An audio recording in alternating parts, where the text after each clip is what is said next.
15 ফেব্রুয়ারি শনিবার বিকেল ৩টায় রাজধানীর ফরেন সার্ভিস একাডেমির মিলনায়তনে জাতীয় ঐক্যমত্য কমিশনের উদ্যোগে রাজনৈতিক দলের বৈঠক অনুষ্ঠিত হয়।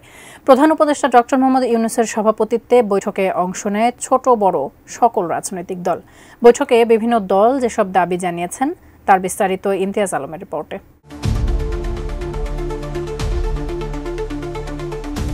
জাতীয় ঐক্যমত্য কমিশনের উদ্যোগে আয়োজিত প্রথম বৈঠকে আগামী নির্বাচনকে সামনে রেখে নির্বাচন ব্যবস্থা, পুলিশ, বিচার বিভাগ, জনপ্রশাসন, সংবিধান ও দুর্নীতি দমন বিষয়ে সংস্কারের জন্য গঠিত কমিশনগুলোর সুপারিশ বিবেচনা ও পর্যালোচনা ভিত্তিক মতামত জানিয়েছে রাজনৈতিক দলগুলো।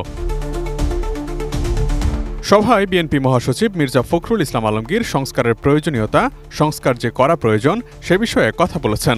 তার দলের পক্ষ থেকে প্রধান দাবি ছিল জাতীয় নির্বাচন আগে হতে হবে, তারপর স্থানীয় সরকার নির্বাচন।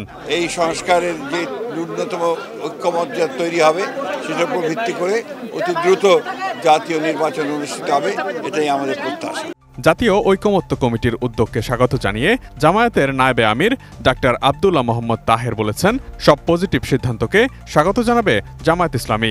সংস্কার কমিশনের চূড়ান্ত ব্যবস্থার পরে যথাশীঘ্রই নির্বাচনের প্রস্তুতির বিষয়ে জামাত আহ্বান জানিয়েছে প্রধান উপদেষ্টার কাছে। চূড়ান্ত সিদ্ধান্তগুলো পৌঁছার পরে যথাশীঘ্র সম্ভব যাতে নির্বাচন অনুষ্ঠিত হয় সেই প্রস্তুতি গ্রহণ করার জন্য।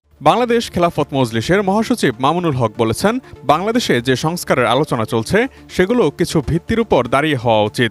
এছাড়া জুলাই বিপ্লবের যে ঘোষণাপত্র সেটি অতি দ্রুত তুলে ধরার আহ্বান জানিয়েছেন তিনি। সেই সঙ্গে ৪৭, ৭১ ও ২৪কে ভিত্তি ধরে আগামী দিনের প্রস্তাবনা তার দলের পক্ষ থেকে দেয়া হয়েছে। কোনো অজুহাতে সেই পতিত সরকার বা তারা সেই ফ্যাসিবাদী শক্তি তারা যেন বাংলাদেশের রাজনীতিতে পুনর্বাসিত হওয়ার সুযোগ না পায়। কোয়ালিটি সম্পন্ন আন্তর্জাতিক মানের still bar CSRM, committed for better still. বৈঠকে গণ অধিকার পরিষদের সভাপতি নুরুল হক নূর আওয়ামী লীগের নিষিদ্ধের বিষয়ে সিদ্ধান্ত চেয়েছেন। অন্তর্বর্তী সরকারকে গতিশীল করতে একাধিক মন্ত্রণালয় একজনের অধীন থেকে বের করে আনার প্রস্তাবও দিয়েছেন নূর। আগামী ৫ বছর রাজনীতিতে যুক্ত হবে না, সেই শর্তে অভিজ্ঞ রাজনীতিবিদদের নিয়ে কাঙ্ক্ষিত বাংলাদেশ বিনির্মাণে উপদেষ্টা পরিষদ পুনর্গঠন করার কথাও জানিয়েছে তার দল।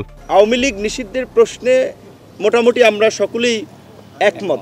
তো আমাদের যদি আওয়ামী লীগ নিষিদ্ধে ঐক্যমত থাকে, আমরা চেয়েছিলাম যে আজকের এই মিটিং থেকেই আওয়ামী লীগের বিষয়ে একটা সিদ্ধান্ত হোক। বৈষম্য বিরোধী ছাত্র আন্দোলনের আহ্বায়ক হাসনাত আব্দুল্লাহ তাদের পক্ষ থেকে বলেছেন, আওয়ামী লীগ পরবর্তী বাংলাদেশে অপ্রাসঙ্গিক।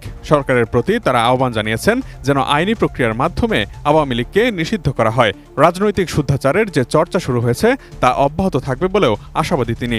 আমরা জুলাই চার্টার এবং জুলাই প্রক্লেমেশন সেটি আমরা দ্রুততম সময়ের মধ্যে আমরা দৃশ্যমান দেখতে চাই এবং সর্বশেষে আমরা এই বিষয়টি সেখানে আমরা একমতে পৌঁছেছি যে আওয়ামী লীগ পরবর্তী বাংলাদেশ অপ্রাসঙ্গিক। আমরা প্রত্যক্ষ এবং পরোক্ষ কোনো ধরনের নেগোসিয়েশনের চিহ্ন দেখতে চাই না।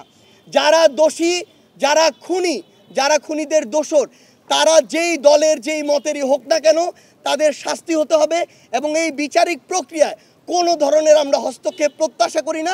জাতীয় নির্বাচনের আগে স্থানীয় নির্বাচন চাই না বলে মন্তব্য করেছেন বাংলাদেশ জাতীয় পার্টি বিজেপির চেয়ারম্যান আন্দালিব রহমান পার্থ।